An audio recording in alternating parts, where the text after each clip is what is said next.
మన యొక్క దేశము భారతదేశము లౌకిక రాజ్యం కాబట్టి భిన్న సంస్కృతులు, భిన్న మతాలు, భిన్న జాతులు కలిగి మనము జీవిస్తా ఉన్నాం.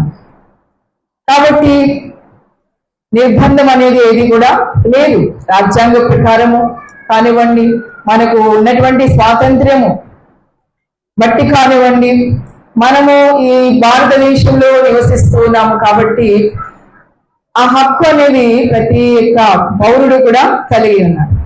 ఎవరినైనా ఏ దేవుడినైనా సరే మనము అనుసరించవచ్చు. అలాంటి హక్కు మనము కలిగి ఉన్నాం.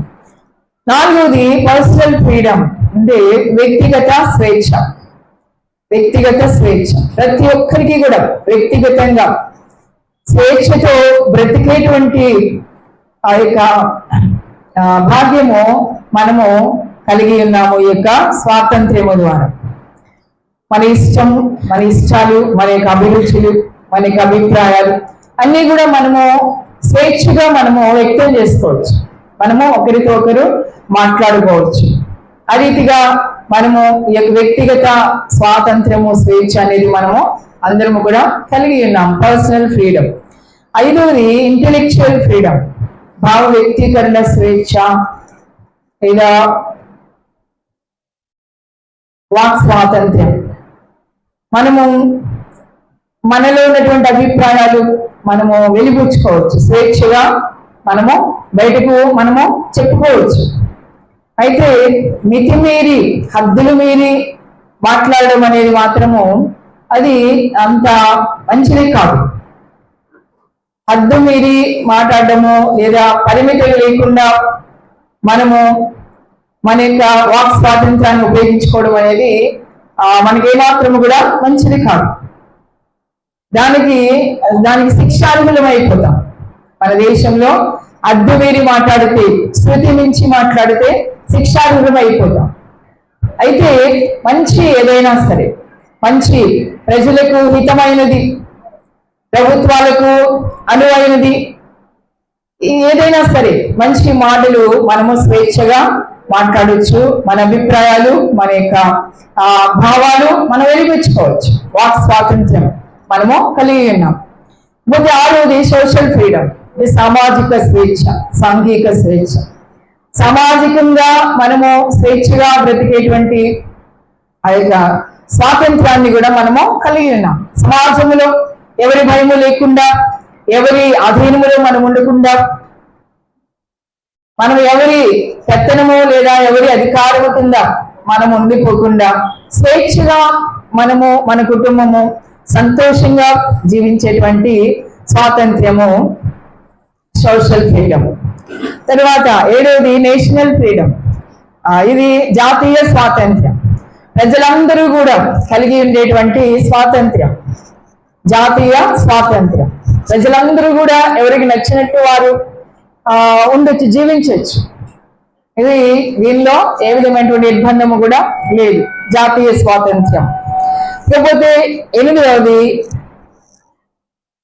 స్పిరిచువల్ లేదా మోరల్ ఫ్రీడమ్, ఆధ్యాత్మికమైనటువంటి స్వాతంత్ర్యము లేదా నీతియుక్తమైనటువంటి స్వాతంత్ర్యము. స్పిరిచువల్ ఫ్రీడమ్ చాలా ప్రాముఖ్యమైనది. ఇవన్నీ పైవన్నీ కూడా భౌతిక పరమైనటువంటి స్వేచ్ఛ, స్వాతంత్ర్యము అని చెప్పుకోవచ్చు. చివరిది స్పిరిచువల్ ఫ్రీడమ్, మానవుని యొక్క మనిషి జీవితంలో చాలా ప్రాముఖ్యమైనది. మనిషి యొక్క ఆత్మకు, మనిషి సమాధానముగా, సంతోషంగా, శాంతిగా జీవించాలి అని అంటే ఈ యొక్క స్పిరిచువల్ ఫ్రీడమ్, ఆధ్యాత్మికమైన లేదా ఆత్మీయమైనటువంటి స్వాతంత్ర్యం అనేది చాలా చాలా ఇది గొప్పది అన్నమాట. అన్నింటిలోకి వెళ్ళి చాలా గొప్పది. మిగతా స్వాతంత్ర్యము అనేది అన్ని కూడా తాత్కాలికమైనవి కావచ్చు, అవి నిత్యము ఉండేవి కాదు. కాబట్టి ఈ యొక్క స్పిరిచువల్ ఫ్రీడమ్ అనేది లేదా ఈ యొక్క ఆత్మీయ స్వాతంత్ర్యం అనేది మానవునికి చాలా అతి ప్రాముఖ్యమైనది. ఇది శాశ్వతమైనది, శాశ్వతమైనది, ఎల్లకాలము కూడా ఉండేది. మన యొక్క మానవ జీవితము ఈ లోకములో పరిమితమైనది. కొంతవరకే ఈ యొక్క మానవ జీవితం అనేది ఉంటుంది. మన యొక్క దేహం అనేది కొంతవరకు మాత్రమే ఉంటుంది. ఎంత గొప్పవారమైనా, ఎంత ధనికులమైనా, ఎంత గొప్ప ఐశ్వర్యవంతులమైనా, ఎంత అధికారం ఉన్నా, ఎంత పలుకుబడి, పేరు ప్రఖ్యాతులు, ఆస్తి పాస్తులు అన్నీ ఉన్నప్పటికీ కూడా, మనిషి ఎంత గొప్పవాడైనప్పటికీ కూడా ఉండేది మాత్రము కొంతకాలం మాత్రమే భూమి మీద. కాబట్టి ఈ యొక్క స్వాతంత్ర్యము అనేది కొంతకాలం మాత్రమే మనం అనుభవిస్తాం. అయితే చివరిది ఆత్మీయ స్వాతంత్ర్యం అనేది మానవునికి చాలా ప్రాముఖ్యమైనది. అది గనుక మనము కలిగి ఉన్నట్లయితే, మన యొక్క ఆత్మ ఈ స్వాతంత్ర్యమును కలిగి ఉన్నట్లయితే, అది మనను పరలోకానికి తీసుకొని వెళ్తుంది. దేవునికి స్తోత్రం, హల్లెలూయా. కాబట్టి ఈ యొక్క స్వేచ్ఛగా మన దేశంలో చాలా వరకు మనము చాలా ధన్యులమని చెప్పుకోవాలి.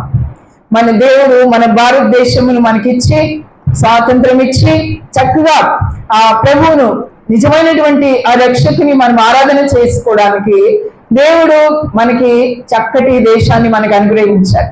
అందుని బట్టి మనము ప్రతి దినము కూడా దేవుని మనము స్తుతిస్తూ ఉండాలి.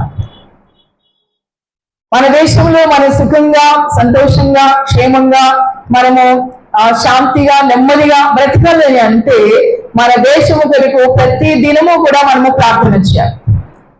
నీవు నివసించుచున్నటువంటి నీ దేశము కొరకు ఎప్పుడైతే నీవు ప్రార్థన చేస్తావో, అది నీ జీవితానికి, నీ కుటుంబానికి చాలా క్షేమంగా అది అనుగ్రహించబడుతుంది. నీవు నీ దేశము నిమిత్తము, నీవు ఎక్కడైతే నివసిస్తా ఉన్నావో ఆ ప్రదేశము నిమిత్తము నీవు ఎప్పుడైతే ప్రతి దినము కూడా ప్రార్థిస్తావో, ఆ దేశ క్షేమము, ఆ దేశానికి వచ్చినటువంటి ఆశీర్వాదము, నీవు ప్రార్థించినటువంటి రీతిగా వచ్చినటువంటి ఆశీర్వాదము నీ వ్యక్తిగత జీవితానికి కాదు, అదే రీతిగా నీ కుటుంబ జీవితానికి కూడా అది ఆశీర్వాదకరంగా మారిపోతుంది. ఎవరైతే దేశాన్ని నిర్లక్ష్యం చేస్తారు, ఎవరైతే ఉన్నటువంటి ప్రాంతాన్ని నిర్లక్ష్యం చేస్తారో, ప్రార్థించకుండా, దాని పట్ల శ్రద్ధ వహించకుండా ఎవరైతే ఉంటారో, అటువంటి వారు దేశంలో ఎన్నో ఇబ్బందులు, ఎన్నో కష్టాలు, నష్టాలు ఎదుర్కోవాల్సి ఉంటది. ఎవరైతే దేవునికి నిత్యము కూడా కృతజ్ఞతాస్తులు చెల్లిస్తూ హృదయపూర్వకముగా ప్రార్థిస్తారో, దేశము కొరకు లేదా రాష్ట్రము కొరకు లేదా నీ చుట్టూ ఉన్నటువంటి ప్రజల కొరకు ఎప్పుడైతే ప్రార్థిస్తామో, అప్పుడు ఆ యొక్క వారు పొందుకునేటువంటి, వారికి మీదకి వచ్చేటువంటి ఆ ప్రతిఫలము లేదా ఆ ఫలము లేదా ఆశీర్వాదము, ఆ దీవెన మనము కూడా దానిని అనుభవించగలుగుతాము. దేవునికి స్తోత్రం, హల్లెలూయా. కాబట్టి ఈ యొక్క స్పిరిచువల్ ఫ్రీడమ్ ఏదైతే ఉందో దానిలో రెండో విషయాలు మనం చెప్పుకోవచ్చు. బైబిల్ ప్రకారముగా ఈ యొక్క స్వేచ్ఛ లేదా స్వాతంత్ర్యం, ఫ్రీడమ్ అనొచ్చు, లిబర్టీ అనొచ్చు, తర్వాత దీనిని ఇండిపెండెన్స్ అని చెప్పి కూడా పిలవచ్చు. కాబట్టి ప్రతి ఒక్క వ్యక్తి కూడా ఆ స్వేచ్ఛగా బ్రతకాలి అని చెప్పి ఆశపడతాం. దేవుడు కూడా అదే ఆశపడతాడు, దేవుడికి కూడా అదే ఇష్టం. మానవుడు స్వేచ్ఛగా బ్రతకాలి అనేది దేవుని యొక్క చిత్తం. మానవుని మీద దేవుడు ఏమాత్రము కూడా ఆయన అధికారం చెలాయించడము, పెత్తనము చేయడము లేదా కిందకు తొక్కివేయడము, అప్రసంకి లోను చేయడం, గురి చేయడము, ఆయన మనిషిని బాధ పెట్టడం, ఆయన మనిషిని కిందకు తొక్కేయడము, పాతాళానికి ఆయన అణిచివేయడము, ఇలాంటివి దేవుడు ఎప్పుడు కూడా చేసేటువంటి వాడు కాదు. మన దేవుడు చాలా మంచి దేవుడు, మన దేవుడు చాలా గొప్ప దేవుడు. ఆయన మనిషి ఎప్పుడు కూడా స్వేచ్ఛగా స్వాతంత్ర్యము కలిగి జీవించాలి, సంతోషంగా జీవించాలి అని చెప్పి దేవుడు ఎప్పుడు కోరుకునేటువంటి దేవుడు. దేవుని యొక్క ఆశ, ఆయన ఉద్దేశం ఎప్పుడు కూడా నీవు వర్ధిల్లాలి, నీ కుటుంబంలో నీవు నీ కుటుంబంలో నీ వ్యక్తిగతముగా నీవు వర్ధిల్లాలి, నీవు ఫలించాలి, నీవు విస్తరించాలి. ఈ రీతిగా ఒక ఆశీర్వాదకరమైనటువంటి జీవితాలు ప్రతి ఒక్కరూ కూడా కలిగి ఉండాలి అనేది దేవుని యొక్క ఉద్దేశం. అది మనం గమనించాలి. ప్రతి ఒక్కరూ కూడా ఇది మన యొక్క మనసులో ఎప్పుడు కూడా మనం పెట్టుకోవాలి. దేవుడు ఎప్పుడు కూడా బాధ పెట్టడానికి ఆయన ఎప్పుడు కూడా ఇష్టపడడు. నిన్ను శ్రమలకు గురి చేయడానికి, నిన్ను అణిచివేయడానికి ఆయన ఎప్పుడు కూడా ఇష్టపడడు అని చెప్పి జ్ఞాపకం చేసుకోవాలి. దాన్ని మనసులో నీవు కనుక పెట్టుకున్నట్లయితే ఎప్పుడు కూడా కష్టం వచ్చినా సరే ఏమాత్రము కూడా నీవు బెదిరిపోకుండా, భయపడకుండా నీ దేవుని నీవు అంటుకట్టుకుని నీవు జీవిస్తావు. దేవునికి స్తోత్రం, హల్లెలూయా. కాబట్టి ఇక స్వాతంత్ర్యంగా స్వేచ్ఛగా మనం బ్రతకాలి అని చెప్పి దేవుడు ఆశపడేటువంటి దేవుడు. అందుకని ఆదిలో సృష్టి ఆదిలో ఈ యొక్క సృష్టిని చేసినప్పుడు దేవుడు 6వ దినాన మానవుని సృష్టించి ఆయన మానవునికి పూర్తి స్వేచ్ఛను అనుగ్రహించాడు. ఏదేను అనేటువంటి ప్రదేశంలో తోటని ఏర్పాటు చేసి, చక్కటి తోటను ఏర్పాటు చేసి, అది ఏదో కొంచెం ఇంత లెక్క తోట ఉండడమో లేకపోతే కొన్ని ఎకరాలు ఉండడమో అది ఆ రీతిగా కాదు, కానీ చాలా పెద్ద తోట. అలాంటి ఒక తోటని ఏర్పాటు చేసి ఆదిలో ఆదామును హవ్వను ఆ తోటలో వారిని ఉంచి వారిద్దరికి కూడా ఒక స్వాతంత్రాన్ని దేవుడు వారికి ఇచ్చాడు. ఈ తోట చెట్ల ఫలం అన్నిటిలో కూడా మీరన్నీ తినొచ్చు, ఒక్కటి మాత్రం మీరు తినద్దు అని చెప్పాడు.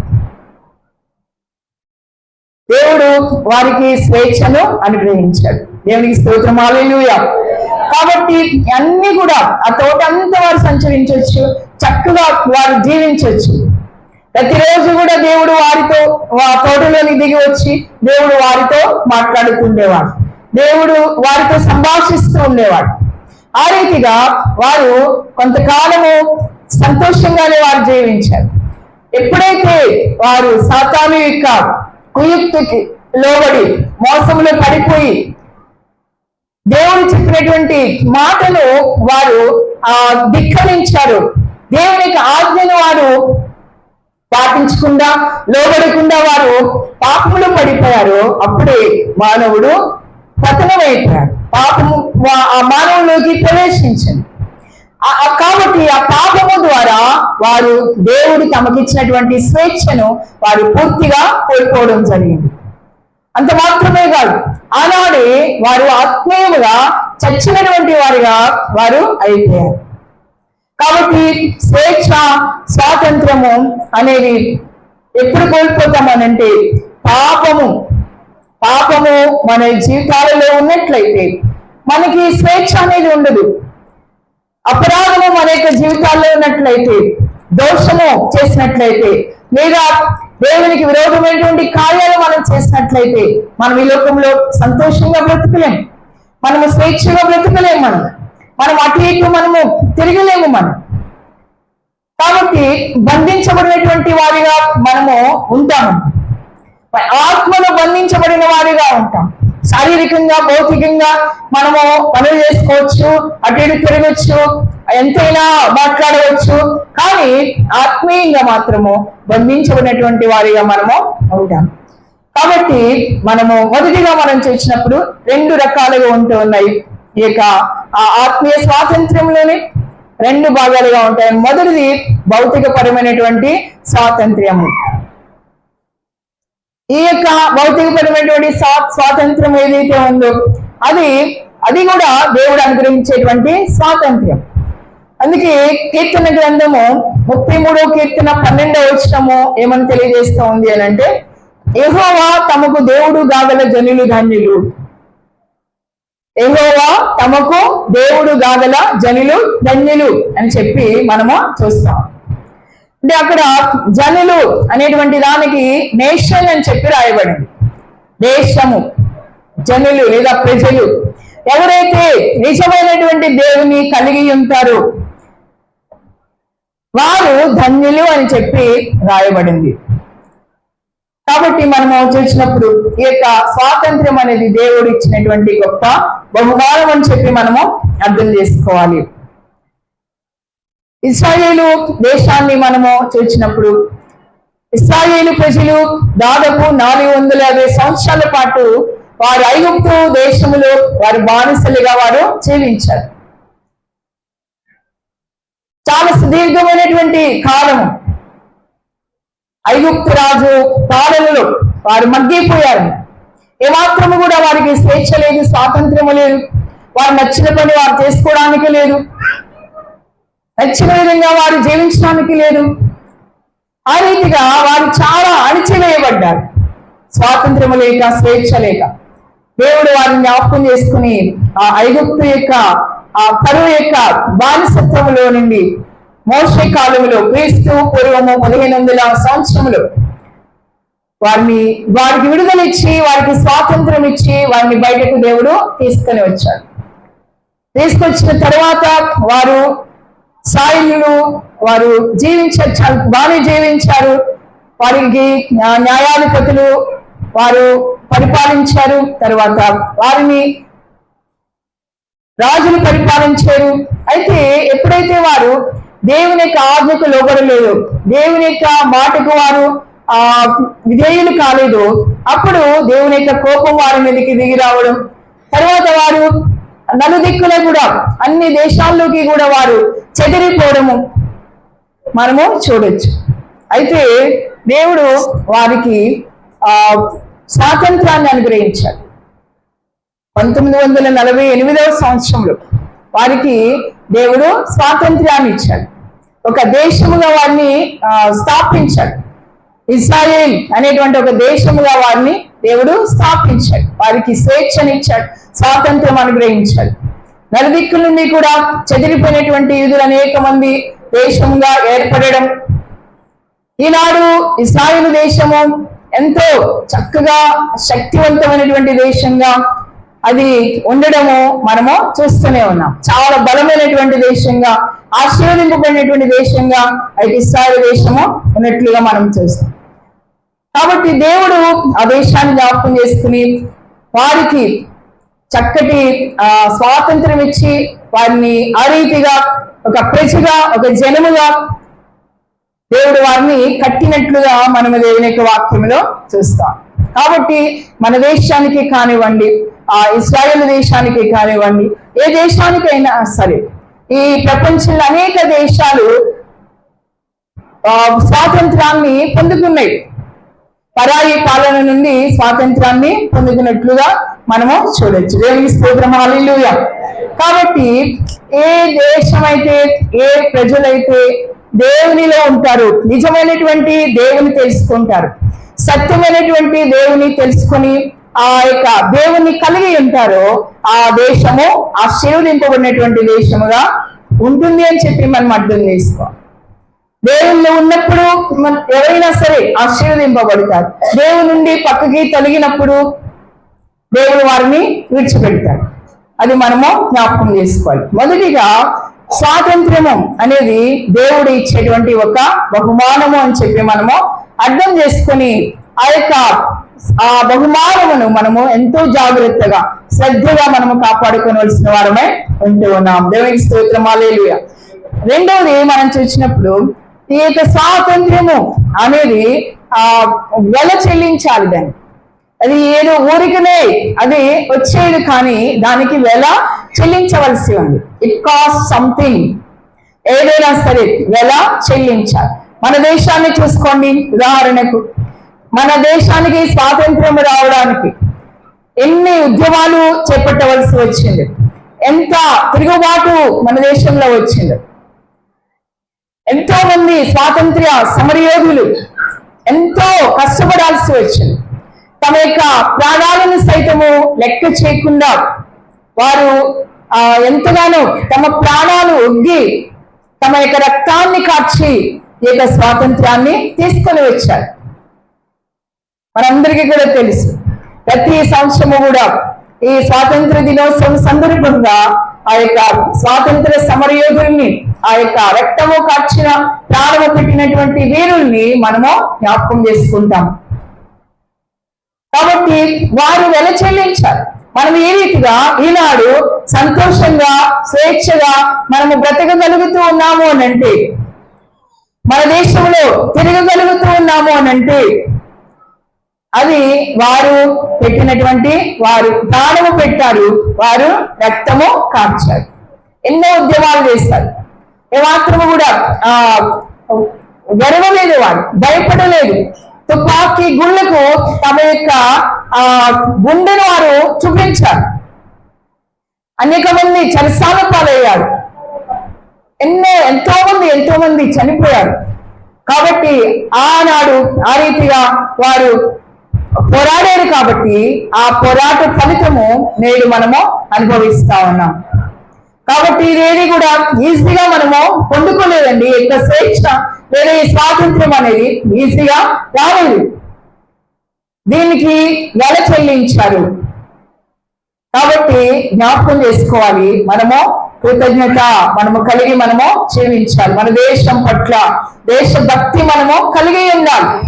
నిర్లక్ష్యంగా మనము ఏమాత్రము కూడా ఉండకూడదు. కాబట్టి దీనికి ఎలా చెల్లించబడింది ఈ యొక్క భౌతికపరమైనటువంటి స్వాతంత్ర్యానికి. మనం ఈనాడు స్వేచ్ఛ వాయువులు మనం పీల్చుకుంటాము.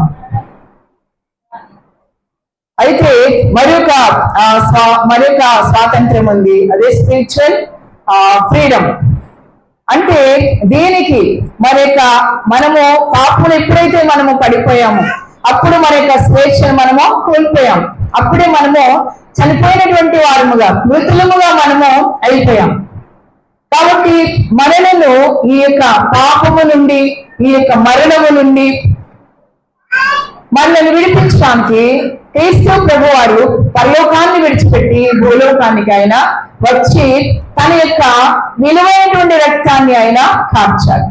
భౌతికపరమైనటువంటి స్వాతంత్రము పొందడానికి, భౌతికపరమైనటువంటి మనిషి పోరాడితే మన యొక్క ఆత్మను మనము పాపము నుండి విడిపించడానికి దేవుడే మానవుడిగా యేసుక్రీస్తు ప్రభువుగా నరావతారిగా ఈ భూమి మీదకు దిగివచ్చి మన యొక్క ఆత్మను రక్షించడానికి ప్రభువు ఆయన రక్తాన్ని మన కోసము కార్చారు.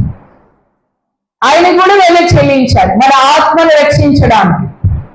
కాబట్టి మన దేహము కన్నా మన యొక్క ఆత్మ అనేది ఎంతో విలువైనది, నిత్యము ఉండేది, శాశ్వతమైనది. ఎప్పటికీ కూడా ఈ యొక్క ఆత్మ అనేది చనిపోదు.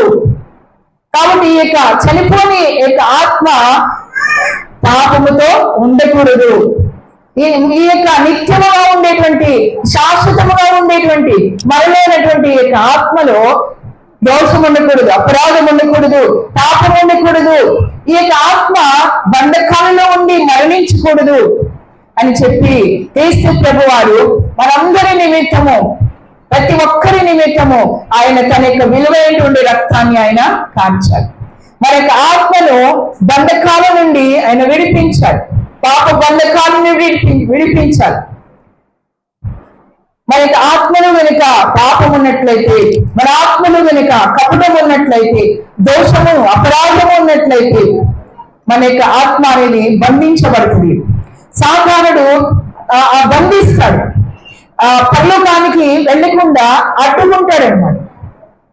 ఎందుకంటే మనలో ఉన్నటువంటి మన యొక్క ఆత్మలో కల్మషం ఉంది కాబట్టి, కలయికం ఉంది కాబట్టి, దోషము పాపము మనలో ఏలుబడి చేస్తూ ఉంది కాబట్టి మన యొక్క ఆత్మను అది నొక్కి పెట్టి ఉంచుతుంది, బంధిస్తుంది. కాబట్టి బంధించబడినటువంటి ఆత్మ మనం కలిగి ఉన్నట్లయితే మనం స్వేచ్ఛగా మనము జీవించలేము. దేవునితో కూడా సరైనటువంటి సంబంధాన్ని మనము కలిగి ఉండలేము. కాబట్టి ఈ యొక్క ఆత్మకు స్వేచ్ఛ అనేది కావాలి. ఈ యొక్క ఆత్మ స్వేచ్ఛ స్వాతంత్రము కలిగినదిగా మనం ఉండాలి మనలో. కాబట్టి ఆ రీతిగా స్వేచ్ఛ స్వాతంత్రాలు కలిగి మనము జీవించాలి. ఈ యొక్క ఆత్మ స్వేచ్ఛ కలిగినదే ఉండాలి. దేవుని స్తోత్రం, హల్లెలూయా. అందుకే క్రీస్తు ప్రభువు వారు మీకోసము అనేకమైనటువంటి శ్రమలు ఆయన పడ్డారు, అనేకమైనటువంటి ఆయన బాధలు పడ్డారు. ఆయన తన యొక్క రక్తమంతా కూడా ఆయన కోసం ఆయన కార్చారు, పూర్తిగా కార్చారు. ఒక్క బొట్టు కూడా ఆయన శరీరంలో ఉండకుండా ఆయన మీకోసం రక్తం అంతా కార్చారు. దేవాది దేవుడే స్వయముగా, దేవాది దేవుడే నీకోసం ఆయన నీకు స్వేచ్ఛనివ్వడం కోసం, నీకు ఆత్మను స్వేచ్ఛగా ఉంచడం కోసము ఆయన ప్రాణము పెట్టినట్లుగా మనము దేవుని వాక్యంలో చూస్తున్నాం. దేవునికి స్తోత్రం, హల్లెలూయా. కాబట్టి భౌతికపరమైన స్వాతంత్ర్యం కోసము సైనికులు రక్తం కార్చారు, అనేక మంది స్వాతంత్ర సమరయోధులు రక్తము కార్చారు. అయితే నీకు ఆత్మ విడిపింపబడడం కోసము దేవాది దేవుడు సాక్షాత్తు ఆయనే క్రీస్తు ప్రభువుగా ఆయన నీ కోసము ప్రాణం పెట్టి రక్తం ఆయన కార్చారు. దేవునికి స్తోత్రం, హల్లెలూయా.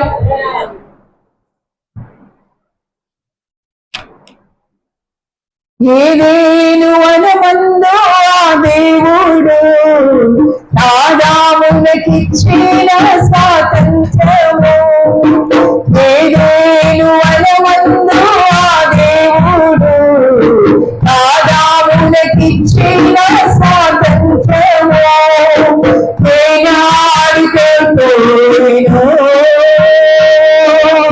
ఆనాడే మృతుడాయేను,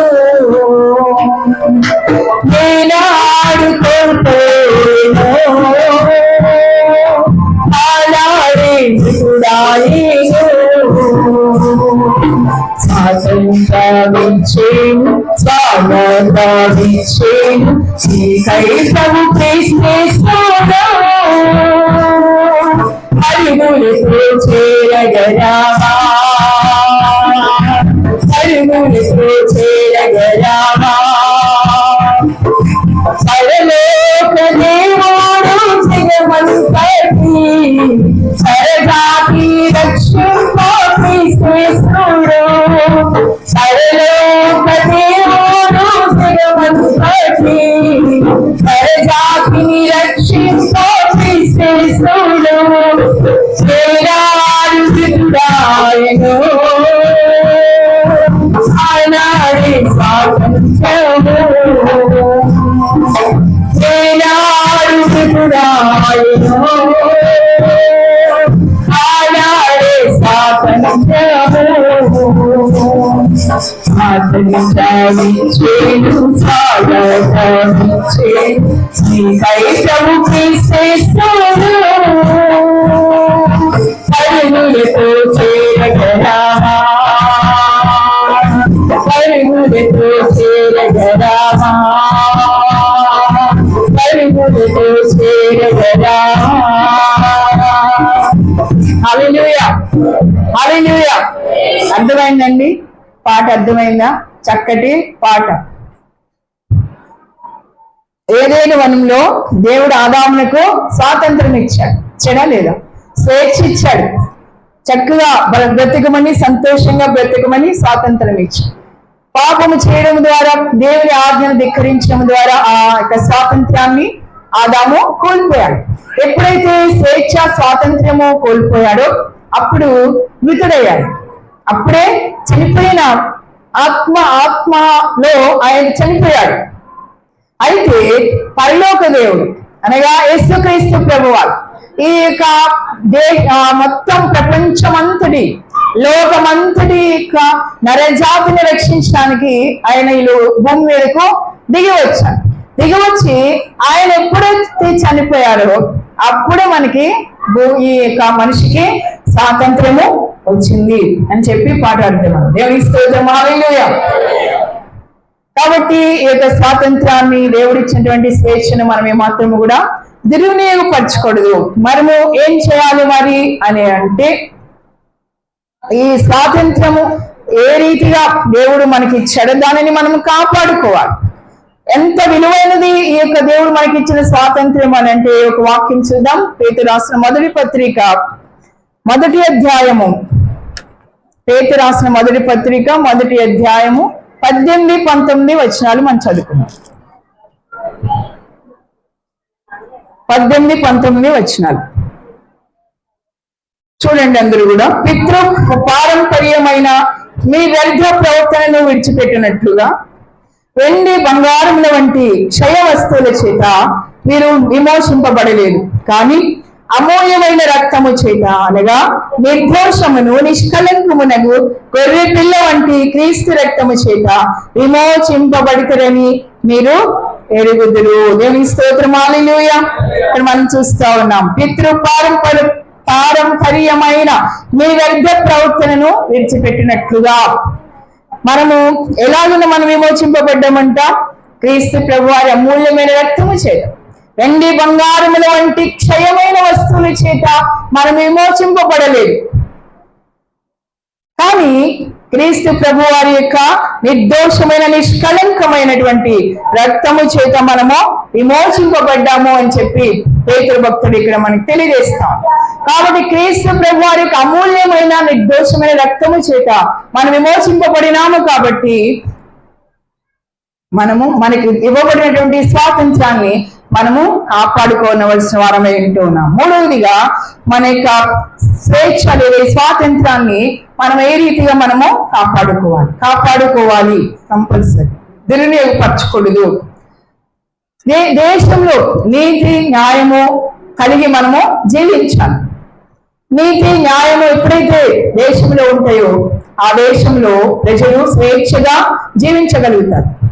ఈనాడు మనం ఈ లోకాన్ని మనం చూసినా, మన దేశాన్ని చూసినా, ఎక్కడ చూసినా సరే ఏమాత్రము కూడా ఆ నీతి అనేది, న్యాయం అనేది ఉండడం లేదు. కరువైపోతా ఉంది.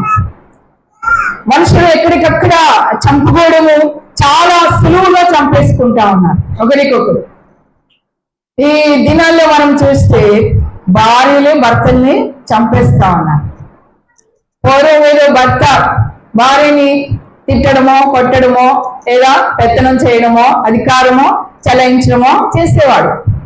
కానీ ఈ రోజుల్లో ఆడవాళ్ళు, స్త్రీలు ఎలాగా తయారయ్యారు అని అంటే భర్తల్ని ప్లాన్ చేసి మరీ చంపేస్తా ఉన్నారు. ఈ మధ్య కాలంలో భార్యలు ఎక్కువ మంది భర్తల్ని చంపేశారంట. చూడండి లోకము ఎలాగా అయిపోయింది. కాబట్టి ఎలాగున్నా మనకి ఇవ్వబడినటువంటి స్వేచ్ఛ మనము ఎంతగా దుర్వినియోగం చేస్తా ఉన్నామో మనం ఒకసారి అర్థం చేసుకోవాలి. దుర్వినియోగపరచుకోవడానికి దేవుడు మనకి స్వేచ్ఛనివ్వలేదు, స్వాతంత్ర్యము ఇవ్వలేదు.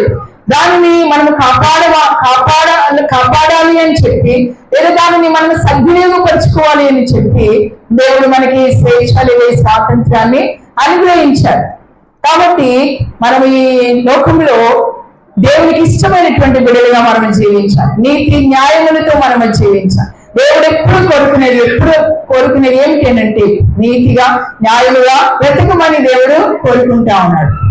నేటి ఆధునిక యుగంలో మనం చూస్తా ఉన్నప్పుడు అడ్వాన్స్డ్ ఏఐ, ఆర్టిఫిషియల్ ఇంటెలిజెన్స్ చాలా ముందుకు వచ్చేసాం. టెక్నాలజీలో చాలా ముందుకు వచ్చేసాం. అదే రీతిగా మనము విలువలు కూడా వేజారిపోయేటువంటి ఆ పరిస్థితుల్లో మనము ఆ ప్రమాదంలో మనము ఉంటూ ఉన్నాం. విలువలు లేనటువంటి జీవితాలు మనం చూస్తా ఉన్నాం. కట్టుబాట్లు లేనటువంటి జీవితాలు మనము చూస్తా ఉన్నాం. కాబట్టి ఇవ్వబడినటువంటి స్వేచ్ఛ లేదా స్వాతంత్రాన్ని దుర్వినియోగపరిచేటువంటి అనేక మందిని మనము ఈ మధ్య కాలంలో చూస్తా ఉన్నాము. కాబట్టి ఈ యొక్క స్వేచ్ఛ స్వాతంత్రాలను మనము సద్వినియోగపరచుకోవాలి. లోకమంతా ఎక్కడ చూసిన అన్యాయం, అక్రమం, దౌర్జన్యం, దుష్టత్వం చాలా భయంకరంగా పరిస్థితులు ఉంటా ఉన్నాయి. దేవుని బిడ్డలైనటువంటి వారు ఎలా జీవించాలో ఒకసారి ఆలోచన చేసుకోవాలి. సత్యమైన దేవుని మనం కలిగి ఉన్నాం, నిజమైనటువంటి దేవుని మనం కలిగి ఉన్నాం.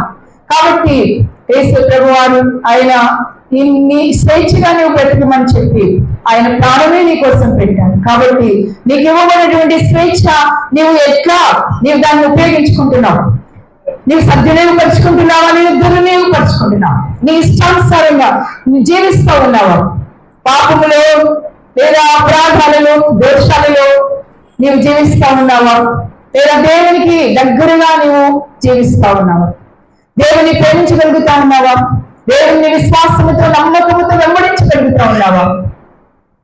ఆ ప్రభువే యేసయ్యే మనకి ఈ యొక్క స్వాతంత్రాన్ని అనుగ్రహించారు. కాబట్టి ఎప్పుడైతే దేవుని ప్రజలు పాపంలో పడిపోయి పాపానికి తిరిగి దేవుని దూరం అయిపోతారు, అప్పుడు వారి యొక్క ఆత్మీయమైనటువంటి స్వేచ్ఛను కోల్పోతారు. ఆత్మ కనుక స్వాతంత్రాన్ని, స్వేచ్ఛను కోల్పోయినట్లయితే అలాగే నశించిపోతుంది. పాపములో నశించిపోయినట్లయితే నీ యొక్క ఆత్మ అనేది నరకానికి వెళ్ళిపోతుంది. ఆ యొక్క నరకంలో పడితే ఇంకా రక్షణ విడుదల అనేది ఎంత మాత్రము కూడా ఉండదు అని చెప్పి అర్థం చేసుకోవాలి. ఇక ఈ గాలి కూడా నరకంలో మాడాల్సింది. పురుగు చావదు,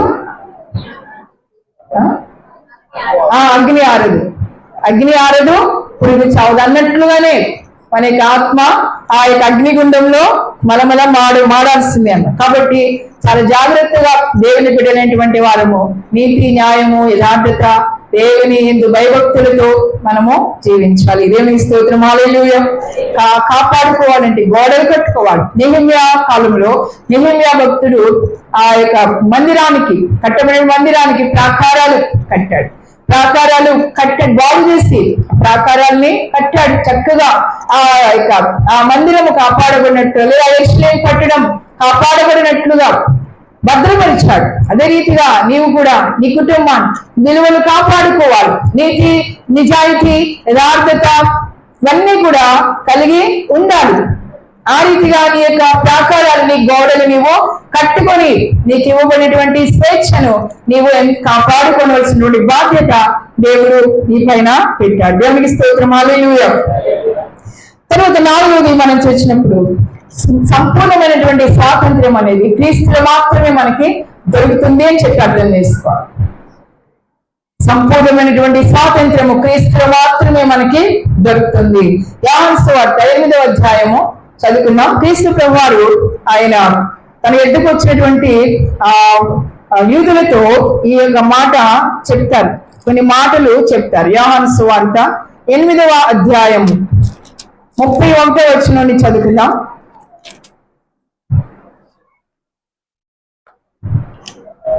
31 నుండి. కాబట్టి యేసు తనను నమ్మిన యూదులతో, మీరు నా వాక్యమును నిలిచిన వారైతే నిజముగా నాకు శిష్యులై ఉండి సత్యమును గ్రహించలేదు.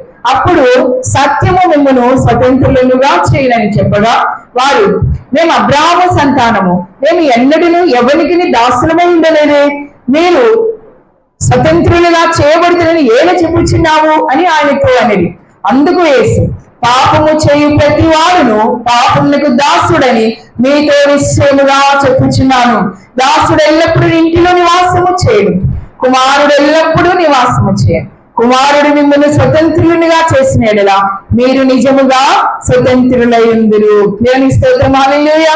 ఎవరు మనల్ని స్వతంత్రులుగా చేసేది అని అంటే కుమారుడు, అనగా క్రీస్తు ప్రభువారు మనలను స్వతంత్రులుగా చేసేటువంటి దేవుడు అని చెప్పి మనం జ్ఞాపకం చేసుకోవాలి. కాబట్టి మనము స్వతంత్రులుగా మనం ఎప్పుడు కూడా జీవించాలి అని అంటే మనము దేవుని వాక్యమందు మనం నిలిచి ఉండాలండి.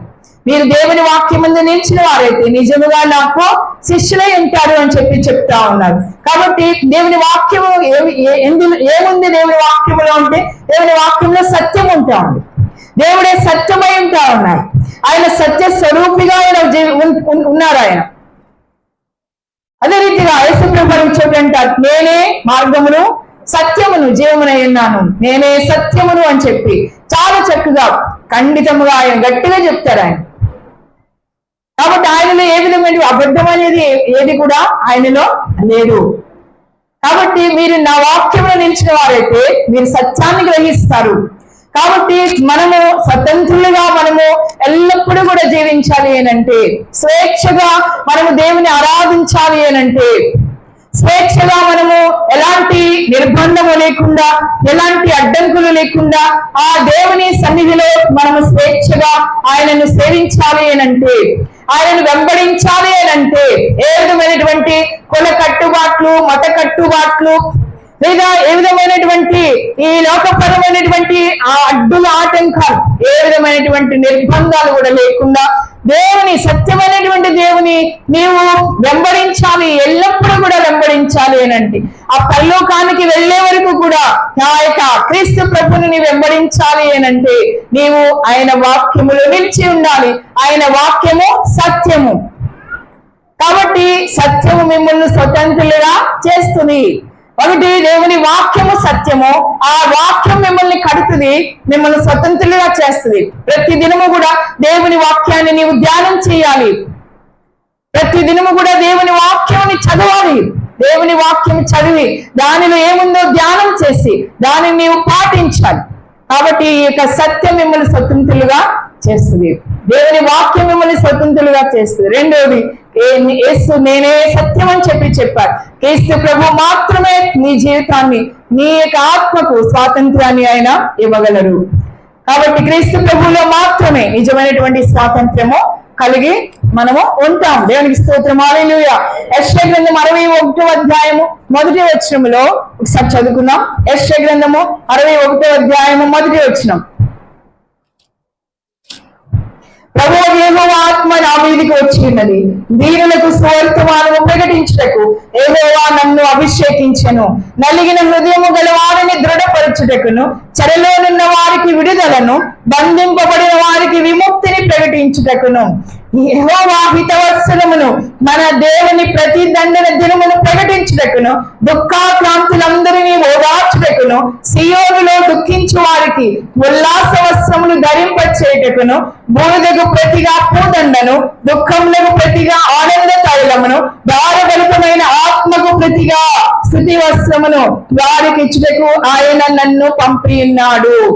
యేసు ప్రభువారికి వచ్చినటువంటి ప్రవచనము యెషయా భక్తుడు దాదాపు యేసు ప్రభువారు పుట్టక ముందు దాదాపు 700 సంవత్సరాలకు ముందే ఇది రాయబడింది. దీనిని యేసు ప్రభువారు ఆయన లోకంలోకి వచ్చిన తర్వాత ఆయన పరిశుద్ధ గ్రంథాన్ని యెషయా గ్రంథాన్ని చదవడానికి ఆయన నిలిచినప్పుడు, ఆయన తెరిచినప్పుడు ఇదే వాక్యము ఆయన చేతుల్లో ఉండింది. ఆయన గురించి రాయబడినటువంటి ఈ యొక్క ప్రవచనమే ఆయన చేతుల్లో ఉంది. ఆయన దానిని చదివి ఆయన గురించి ఆయనే ఆనాటి యూదులతో, ఆనాటి శిష్యులతో, అక్కడ జన సమూహముతో ప్రభువారి ఈ వాక్యం గురించి బోధించడం జరిగింది. దేవునికి స్తోత్రం. హల్లెలూయా. భారభరితమైన ఆత్మ మనం కలిగి ఉన్నాం. ఎందుకంటే మన హృదయాలలో, మన ఆత్మలో పాపం అనేది మనము కలిగి ఉంటాం. ఇక్కడ వినాలి, మన హృదయాలలో భారాన్ని మనము కలిగి ఉన్నాము. పాపభారము, మరణ భయము అనే దాన్ని మనం కలిగి ఉన్నాం మన జీవితం. వాటన్నిటి నుండి కూడా మనల్ని విడిపించడానికి క్రీస్తు ప్రభు మన కోసం ఆయన లోకానికి వచ్చారు అనే సంగతి మనం జ్ఞాపకం చేసుకుని మన హృదయాలు ఆయనకు అప్పగించాలి, మన ఆత్మను ఆయనకు అప్పగించాలి. దేవా, నా ఆత్మను నీ చేతికి అప్పగించుచున్నాను అని ప్రభువారు సిలువలో ఆయన చనిపోయేటప్పుడు ఆయన దేవునితో చెప్తారు. కాబట్టి ప్రతి ఒక్కరము కూడా, ఈ లోకంలో ఉన్న ప్రతి ఒక్కరము కూడా మన యొక్క ఆత్మలను దేవునికి మనము అప్పగించవలసిన వారమై ఉంటూ ఉన్నాం. దేవునికి స్తోత్రం. హల్లెలూయా. 2 కొరింథీ 3వ అధ్యాయము 17వ వచనం వస్తారు చదువు. కొరింథీయులకు రాసిన 2వ పత్రిక 3వ అధ్యాయము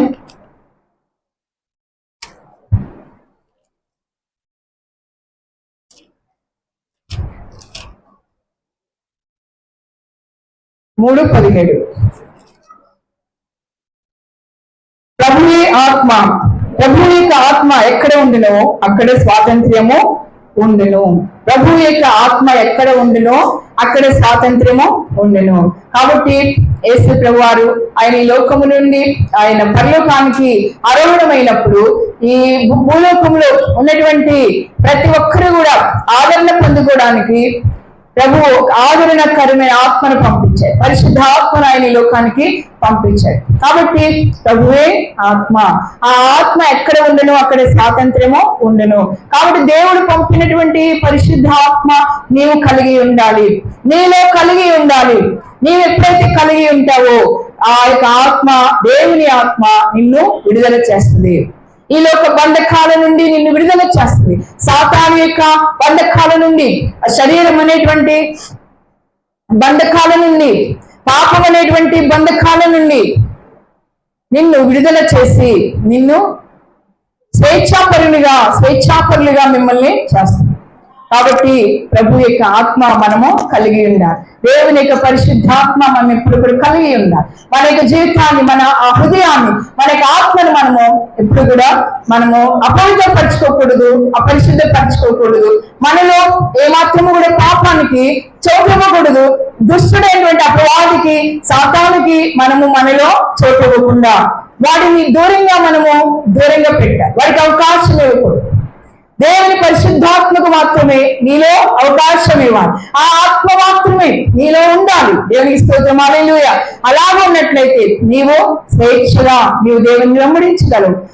సంతోషంగా దేవుని నీవు ప్రభుని నీవు వెంబడించగలవు. కాబట్టి ఆ యొక్క ఆత్మ నిన్ను విడుదల చేస్తుంది, ప్రతి విధమైన బంధకాల నుండి విడుదల చేస్తుంది, నీకు స్వేచ్ఛను స్వాతంత్రాన్ని అనుగ్రహిస్తుంది. దేవునికి స్తోత్రం, హల్లెలూయా. కాబట్టి మనము ఏ రీతిగా మన యొక్క ఆత్మ ఉన్నదో మనం ఒకసారి జ్ఞాపకం చేసుకోవాలి. మన హృదయం ఏ రీతిగా ఉంది, మన జీవితం ఏ రీతిగా ఉంది, మనం ఏ రీతిగా మనం జీవిస్తా ఉన్నాం. మనకి ఇవ్వబడినటువంటి భౌతికపరమైన ఆత్మీయమైనటువంటి స్వాతంత్రాన్ని మనము నిజంగా సద్వినియోగపరుచుకుంటా ఉన్నామా, లేదా మన ఇష్టం వచ్చినట్టుగా మనం దాన్ని వాడుతా ఉన్నామా జ్ఞాపకం చేసుకోవాలి. స్వేచ్ఛ ఉంది కదా, ఇది స్వేచ్ఛ స్వాతంత్రము మనకి ఇవ్వబడింది. అయితే ఇది ఒక మనకి లైసెన్స్ కాదు.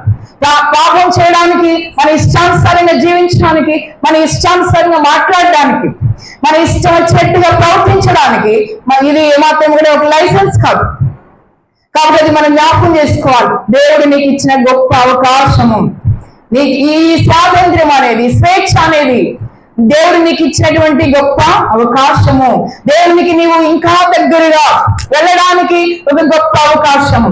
దేవుణ్ణి ప్రేమిస్తూ ఆయన ఆజ్ఞలు గైకొంటూ నీవు ఆయనతో మంచి సత్సంబంధము, సన్నిహిత సంబంధము కలిగి జీవించడానికి ఇది ఒక గొప్ప అవకాశముగా నీవు భావించుకొని ఆ రీతిగా మనము జీవించవలసిన వారమే ఉంటున్నాం. దేవునికి స్తోత్రం, హల్లెలూయా. అందుకే ఇందాక క్వైర్ వారు పాడారు కదా చక్కటి పాట. పాపానికి బానిసనై నేనుండగా పనికిరాని పాత్రగా నీ మారగా, బ్రతుకంతా చీకటితో నిండగా, మరణమే దగ్గరై నిలిచుండగా, ఆకాశం నుండి నా ప్రియుని వచ్చావే, సిలువ మీద రక్తం కాచి ప్రాణం పెట్టావే, పాపానికి నాకు కలుగజేసావే, నశించి ఆత్మనే రక్షింపజేసావే, ఈ మేలును పరువతే కాణగా, జీవిత కాలం కీర్తించుమా,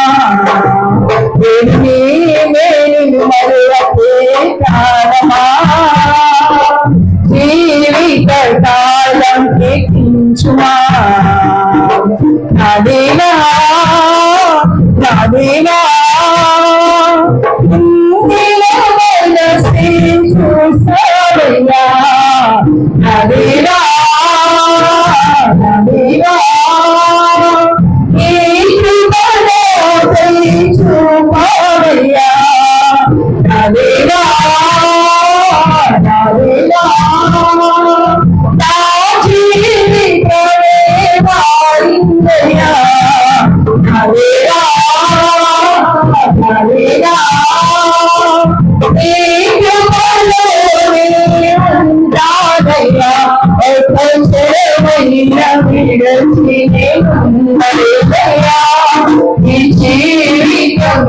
చేసిన తారమేదయ్యా, తలంచి చూసేదయ్యా, అన్నీ పొంగేదయ్యా, నాదేవా నాదేవా చూసావయ్యా, నాదేవా నాదేవా చూపావయ్యా, నాదేవా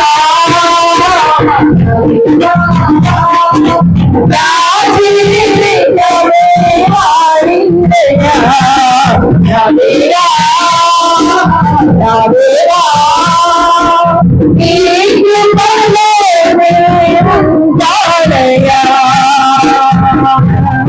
నాదేవా పాపానికి మనం బానిసలమై జీవిస్తా ఉన్నప్పుడు క్రీస్తు ప్రభువారు ఆయన మన జ్ఞాపకం చేసుకున్నాడు. పనికి రాని పాత్రగా నేనున్నప్పుడు, బ్రతుకంతా చీకటితో నేను ఉన్నప్పుడు, మరణము దగ్గరే నిలుచుండి భయపెడతా ఉన్నప్పుడు ఆకాశం నుండి నా కోసం నీవు భూమికి వచ్చావు, శిలువ మీద రక్తము కాచి నా కొరకు ప్రాణము పెట్టావు, పాపానికి నాకు ఎడమ కలుగా చేసావే, నశించేటువంటి ఆత్మను రక్షింపజేసావే. కాబట్టి ఈ మేలులు మనము మరొకడు చీకట్లో నుండి మనము వెలుగులోనికి ప్రభు మనల్ని తీసుకొచ్చారు. మనము బంధకాల నుండి మనము విడుదలయ్యి మనము బయటికి రావడం జరిగింది.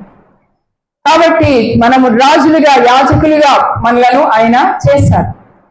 ఎంతో ఉన్నతమైనటువంటి వ్యక్తులుగా మనల్ని చేశారు. కాబట్టి పాపం అనేటువంటి నీచమైనటువంటి కార్యాలకు మనం ఎప్పుడు కూడా తొలగిపోకుండా వెళ్ళిపోకుండా దేవుని మనం మర్చిపోకుండా నీ సృష్టికర్తని నీ పరలోకపు తండ్రిని ఎప్పుడు మర్చిపోకుండా ఆయన మాత్రమే వెంబడించి పరలోకం చేరే వరకు కూడా నీవు నమ్మకంగా జీవించినప్పుడు దేవుడు నీ జీవితాన్ని, నీ భవిష్యత్తును, నీ యొక్క కుటుంబాన్ని, నీ బిడ్డలను ఆయన ఎంతగానో ఆశీర్వదిస్తాం.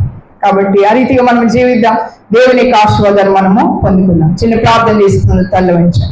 దేవుడు వెళ్ళే తండ్రి, దైర్యం దేవా, పరిశుద్ధ వెళ్ళామానికి వందిన ప్రభువా, మా దేశాన్ని జ్ఞాపకం చేస్తాను ప్రభువా. అనేక సంవత్సరాల బానిసత్వం నుండి మమ్మల్ని విడిపించి ఆయన ప్రభు మాకు స్వాతంత్రం ఇచ్చారు, స్వేచ్ఛ ఇచ్చారు ప్రభు. దేవా తండ్రి నాయన నాడు ప్రభు ఆ యొక్క స్వేచ్ఛా ఫలాలు మేము అనుభవిస్తాం ప్రభు. అదే రీతిగా తండ్రి నాయన పాపంలో ఉన్నటువంటి మా యొక్క ఆత్మలను ప్రభు రక్షించడానికి లోకానికి నీవు దిగి వచ్చావు దేవా. మీ విలువైనటువంటి రక్తాన్ని ఆయన మా కోసం ప్రభు మీరు ధారపోసారు. శిలువ మీద మీ ప్రాణాన్ని మా కోసం బలియార్పించారు ప్రభు. మా యొక్క నశించేటువంటి ఆత్మను ప్రభు రక్షించారు దేవా. ఇంకా ఎవరైతే నాయన ప్రభు దేవా రక్షింపబడకుండా వారి యొక్క పాపాలను జీవిస్తా ఉన్నాం అటువంటి బిడ్డలను జ్ఞాపకం చేసుకోమని వేసినదిలో ప్రార్థిస్తాం. ఎవరు నశించుకోవడం నీకు ఇష్టం లేదు ప్రభు. ప్రతి ఒక్కరూ ఆయనాన్ని రక్షింపబడాలనేది నీ యొక్క చిత్తము ప్రభు. దేవా మారు మనసు లేని బిడ్డలకు మారు మనసులు ఇవ్వండి ఆయన. ఇంకా మీకు ఇష్టమైనటువంటి జీవితం జీవించే బిడ్డలుగా చేయమని, రక్షణ పొందుకొని ప్రభు దేవాన్ని బిడ్డలుగా బ్రతికే మార్గము దయచేయమని ప్రార్థిస్తాం. మాకు ఇవ్వబడినటువంటి ఈ స్వేచ్ఛ స్వాతంత్రాన్ని ప్రభావాన్ని వాక్యంలో నిలిచి ఉండి ప్రభు మేము ఆయన సద్వినియోగపరుచుకున్నట్టు మేము బ్రతికే భాగ్యము దయచేయమని ప్రార్థిస్తాం. మీ యొక్క ఆత్మను మేము కలిగి ప్రభు జీవించడానికి సహాయం వచ్చే నిన్న వాక్యము నాయన మా అందరి హృదయాలను ముద్రించి మర్చిపోకుండా ప్రభువ సహాయం వచ్చే నిరంతర ఫలాలు పొందుకోవడానికి సహాయం వచ్చి ప్రతి ఒక్క బిడ్డని కూడా ఆశీర్వదించి మీరే మహిమ ఘనత ప్రభావాలు పొందుకో యేసు నామములో ప్రార్థించి వేడుకొంచున్నాను పరమ తండ్రి, ఆమేన్. ప్రైజ్ ది లార్డ్, హల్లెలూయా. దేవునికి మనము